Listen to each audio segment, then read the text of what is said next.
बिस्मिल्लाहिर्रहमानिर्रहीम। एक दोस्त ने सवाल किया है कि अटैच बाथरूम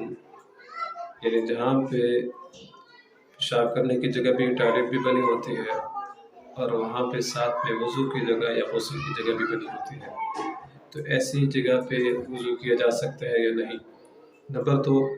यहाँ पे जब वज़ू करेंगे तो इस जगह पे वज़ू की दुआएं यानी मुँह धोते वक्त जो दुआएं पढ़ी जाती हैं वज़ू शुरू करने से पहले, वज़ू के दरमियान, वज़ू के आखिर की, ये दुआएं पढ़ी जाएंगी या नहीं।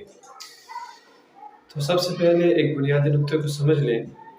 कि अगर वज़ू करना हो तो वज़ू हमेशा पाक साफ जगह पे करना ये सुन्नत है। और अगर ऐसी जगह हो जहाँ पे आप वज़ू कर रहे हैं अटैच बाथरूम में,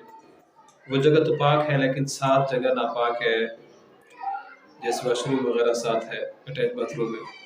तो ऐसी जगह पे फिर इस बात को देखा जाएगा जहाँ पे वज़ू कर रहे हैं वो जगह पाक होनी चाहिए। नंबर 2 ये कि जब अटैच बाथरूम में आप वज़ू करेंगे तो वज़ू करते वक्त आप